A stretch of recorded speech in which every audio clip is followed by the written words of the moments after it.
Welcome to Focus on Abilities, a program about issues affecting the lives of people with disabilities. I'm Lex Frieden. I'll be your host for today's program. I'm professor at the University of Texas Health Science Center at Houston, and I direct the Independent Living Research Utilization program at TIER Memorial Hermann. We have a special show for you today, one you will see only here on HTV. We'll be back to introduce our guests right after we take a break from Focus on Abilities. Please stay tuned.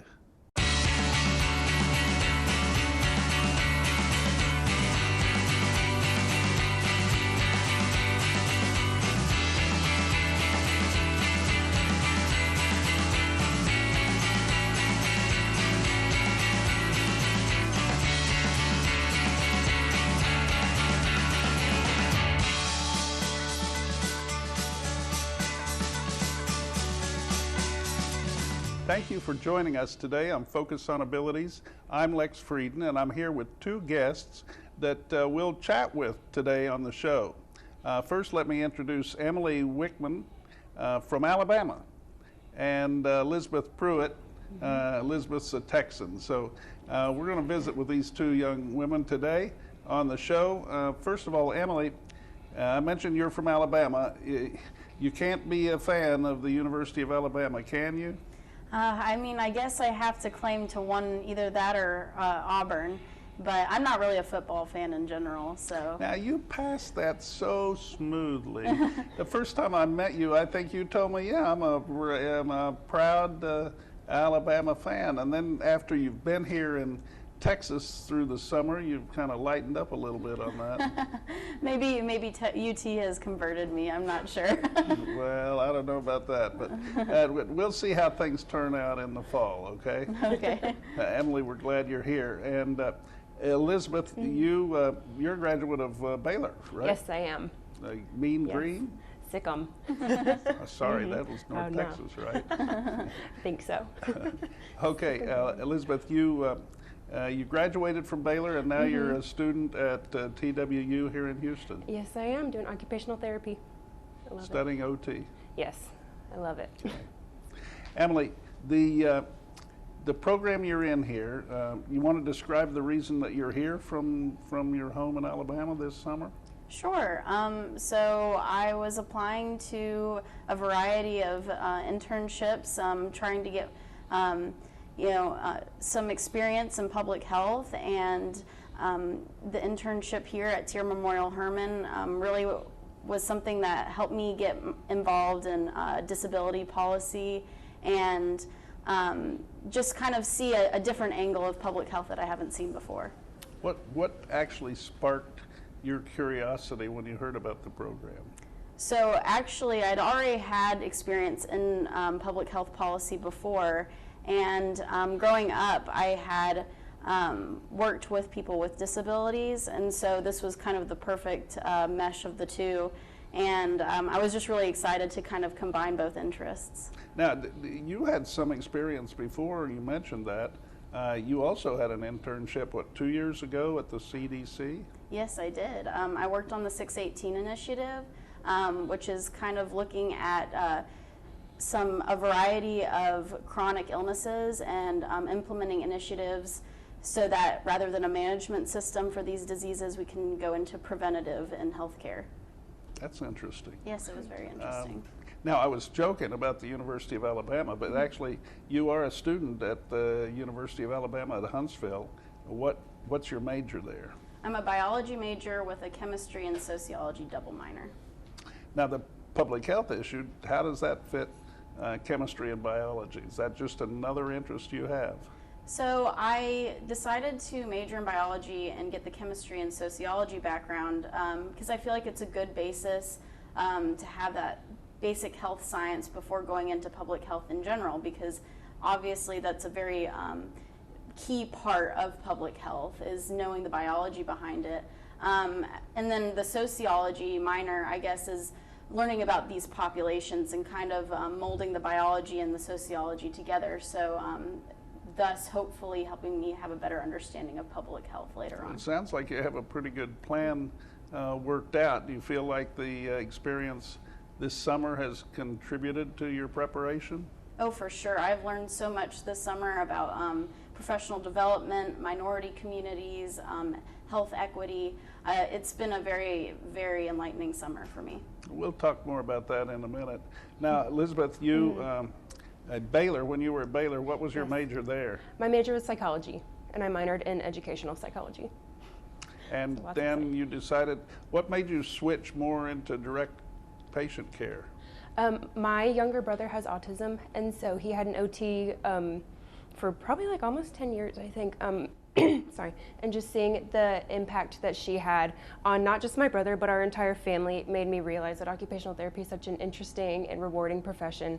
And so that was really what made me decide to go OT. So I decided that in high school, and psychology just kind of meshed well with occupational therapy. So that was my plan from the get-go. Wow. So your brother older or younger? Younger. He will be 16 next month. So you were old enough to kind of figure out what was going on Yeah. when you had when you got a brother. Yes. And that autism is a profound disease, really. It is. And you, I mean, your family, when did you recognize that? His preschool teacher mentioned it to my parents when he was about 3 years old, and he was diagnosed a couple months later, so I was probably 13 when he was diagnosed, so definitely old enough to kind of understand the impact it had on my family and like be able to recognize some of the signs in my brother. I mean, before you actually had that diagnosed, before your brother was diagnosed, did you observe any kind of behavioral issues that you thought, that's weird? I did, but I was also so young, I was like, like it's not a big deal. And he was also, I have a younger sister and then my brother, so we were just like, oh, he's a boy. But he was a very picky eater. Yeah, you always blame it on the boys, right? Exactly.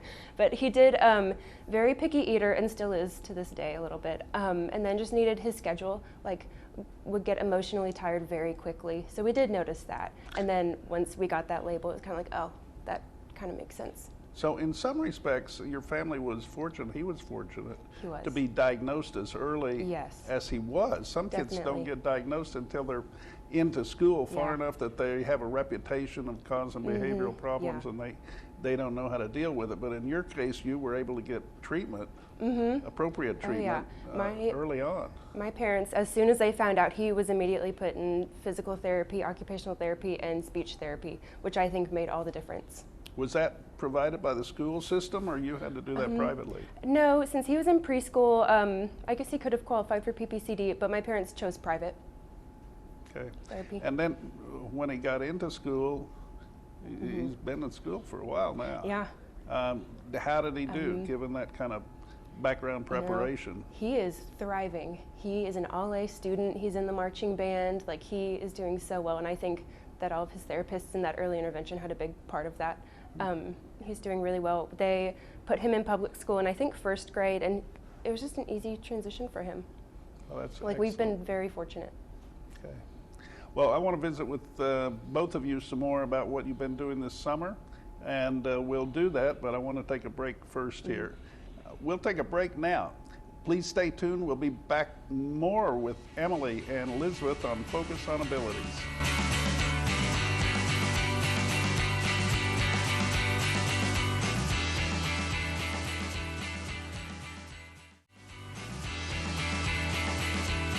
Welcome back. I'm Lex Frieden. You're watching Focus on Abilities. We're here today with Elizabeth Prewitt and Emily Wichman. Both of them are interns in the ILRU summer program at Tier Memorial Hermann. Emily, we talked a little bit about the program and why you decided to take part in this program. It was, by the way, a competitive scholarship, so I know that you did a very good job writing your proposal to come to the internship program, and you had good background. The work that you've been doing here this summer relates to a variety of subjects, and I know in addition to the projects you have focused on, there have been other activities in the community involving the disability community that you've taken part in. What are some of those activities that you found most interesting?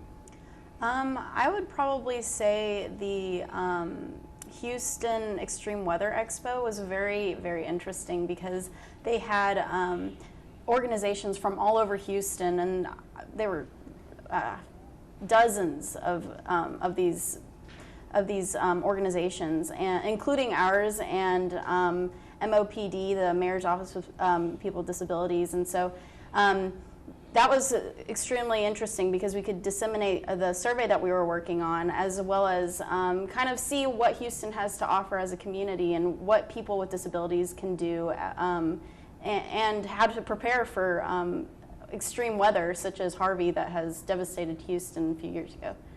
Now, you have some experience with extreme weather living near the coast in Alabama, right? Yes, I do. Actually, when I was in high school, my freshman year, my high school got hit by a tornado. And so we had to relocate to trailers across town. And for a whole year, I had to take a bus about an hour away. So I have had to deal with extreme weather and having my house flooded at one point from different hurricanes. It's very interesting living in the South, but I feel like people from Alabama are a lot more brave than they probably should be when warned about this weather. But you've never been to an extreme weather conference or heard about one on the Alabama coast? Oh no, we haven't, but we should. We really do need to have them, don't we? Yeah, well, I would think so. The beaches in Alabama are nice. How would you compare them? Have you been to Galveston? I have not, but I would assume it would be a pretty great beach from what I've heard, but the ones in Florida and Alabama are gorgeous, so it's hard to compare beaches when you have such beautiful ones in your backyard, basically. That's probably true. Although I must say, if you really want to go beach hunting, the best beach I've ever seen is in Australia. And if you go way up on the northeast coast of Australia, you find some nice beaches there. I recommend it. Elizabeth, you're familiar with Houston. Yes, I am. You've had the opportunity, though, to learn something about Metro, too, while you've been here. I have, yeah. We've learned a lot. We've gone to the Metro office a lot we've gotten to go to board meetings with you and different presentations, and we've also tabled there for the survey. And I actually take the Metro now as a graduate student. I live right off the 10 bus route, and so I've taken that a lot. So I've learned a lot about Houston public transportation this past year. Cool. And you did a tour of the facilities there, right? Mm-hmm. Yes, we did. What did you find most interesting about that? Honestly, I didn't realize how much went into running the Metro, so getting to see all the different departments was just eye-opening. Like, it's a very intricate system and takes a lot to keep it running. So you thought it was just a bunch of guys going down to the lot and picking up something to drive in the morning and going home after it was finished, and yeah. that's the way it works, it's right? a lot more than that, and I had no idea. Yeah, no, it's a big corporation. Yeah, it is. So that experience has been, and what have you learned about disability and transportation and all that? It's really opened my eyes to how even the smallest things, like a crack in the sidewalk or something misplaced, can keep people from being able to access public transportation. That has really been a big realization for me, and so now I pay attention when I go on the bus to all the sidewalks and things. Yeah, I think it's definitely a problem, and it needs to be more accessible. When people run into those kinds of barriers in the community, what would you recommend they do now? I mean, I know you're a very empathetic kind of a person. Yeah. Should they just, get angry and go on about their business, or should they actually take action? Definitely take action. Call someone or go to the meeting, like the meeting that we went, where people were able to explain their problems to the board, and they were able to take action. So, I'll just close that little discussion by saying if you do see any kind of issues with the sidewalks or barriers to yourself or someone you know, call Metro and just report it. They'll be glad to fix it. Same thing is true of the streets in Houston. If you see barriers in the streets or sidewalks, call the 311 number and report that. Take action. Yeah. Elizabeth, what project are you working on this summer at the ILRU program? I'm working on CRIL and on the post-polio study. What is CRIL? The Collaborative on Health Reform and Independent Living. So the CRIL program is a grant by the federal government to Washington State University, and the PI there, the director of the program is Professor Jay Kennedy. And ILRU is fortunate to have a relationship with them, a sub role, and that program has provided the funding for us to pay you and Emily and the other interns who we have this summer. So pretty good program. And then next week you have a trip planned with the program, right? We do. We're going to DC for the National Council on Independent Living Conference, and also going to an advisory board meeting for CRIL to present the updates from this past year of the study and what we're doing this next year going forward. So all those meetings have a busy schedule. Yes. Anything you're looking forward to doing in Washington, D.C. besides just attending meetings in a building? I am a big history nerd, so I'm excited to maybe see some museums in any free time we have. And there's a pizza place that I love in DC, so A pizza maybe. place? Yes. Oh my gosh, where is that? We the Pizza. It's pretty close to the National Mall. I went last year with my family, and we still talk about it to this day. And so I've told all the interns that are going that we need to go there. Wow. Okay, well that's cool. Yeah. Emily, are you looking forward to the trip to Washington? I am. I really am. It's nice to get out of the South sometimes and see a different type of culture, and DC has plenty of it. So.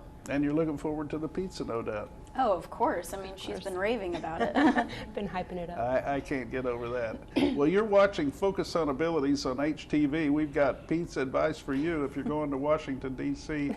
Please stay tuned. We're going to take a break. We'll be right back.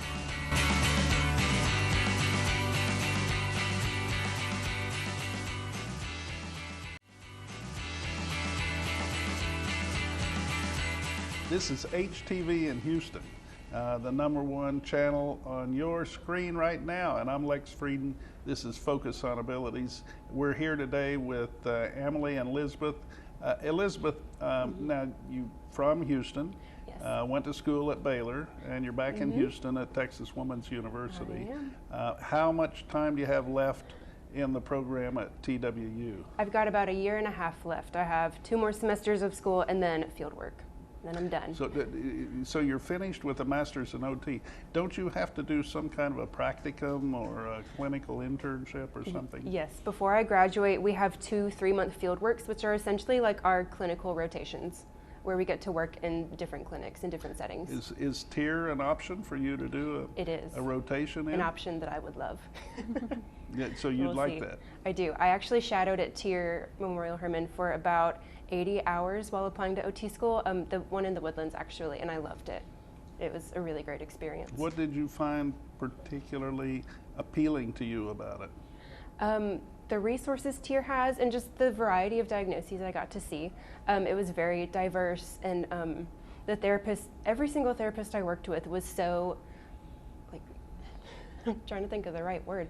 Like, they were just so competent and so, like, they were just great. They had that compassion for their patients, but they knew what they were doing, and they knew what was best for them. And So given were your great. personal experience with disability with your brother, and by the way, what's your brother's name? Ben. Ben. So hey Ben. Hey, Ben. You got a great sister here. Given all that personal experience, you feel like therapists should be advocates as well as treating professionals? Definitely. That's the main reason why I'm doing the internship, is so I can be a better advocate for my future clients. Cool. Yeah. Emily, now you haven't decided to stay in Texas and transfer to Texas A&M, where you're going to be with a team that can beat the University of Alabama this fall. So you're going back, and you're going to take with you some lessons that you've learned here this summer. What might those be? I really think that, especially on my own campus, that people need to be more aware of of people with disabilities. I think a lot of times people, just especially with invisible disabilities, are not aware of what people have to struggle with, and so they can be insensitive, or they aren't advocates when they should be. And in Huntsville, Alabama, it's actually one of the cities with the highest diagnoses of people on the spectrum, because it's such a large STEM city. And a lot of people kind of congregate there because they they do really well in that field. However, a lot of people that are not on the spectrum are not aware of this disability because it is an invisible disability. So when you're talking about the spectrum, you're talking about the autism spectrum, right? Yes, yes, sir. And why don't you describe the spectrum so people understand what you're talking about? So actually, I think Elizabeth would be better at explaining it than I would be. Would you like to have a hand at that? Sure, I can try. So the autism spectrum just encompasses like a variety of different, I hate the word disorder, but disorders, I suppose, with people who typically have some issues with socialization, different sensory integration kind of issues, and so there's pervasive development disorder, general like autism, and then Asperger's, which is a little more high functioning. Typically. So we're talking really about a range of conditions. Yeah. And Emily, your point is that people live with this disability and they're in the community and people don't recognize it and they don't accommodate it, and it makes life that much harder for the people who are trying to cope with it, right? Yes, for sure. And I'm a residence assistant at my school. And I've actually tried to bring this to the attention of my supervisors because I believe a lot of the RAs who are supposed to be helping people feel included in this community on campus, a lot of times are not aware and they don't accommodate, and thus ostracizing certain people with disabilities. And I think that's something that us as student workers on campus and our supervisors need to be a lot more aware of. So, I mean, it results in kids not feeling part of the group because they may have some differences that are subtle on the one hand, but they may get left out on account of that.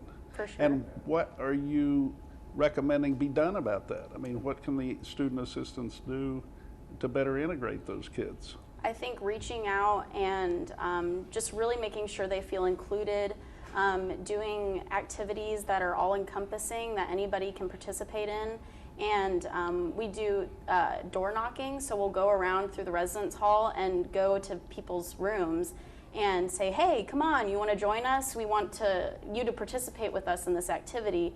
And I think a lot of RAs a lot of times fear doing that because of being rejected, or that people don't want to do these things, but a lot of times they do. They're just too afraid to speak up or come out of their room themselves without somebody kind of egging them on. Yeah. So you're kind of recommitting yourself to being an advocate after the summer's experience. Oh, for sure, yes. And Elizabeth, what's in the future for you now? You've got another 2 years of OT school, and then you're going to be a practicing OT, right? Yes.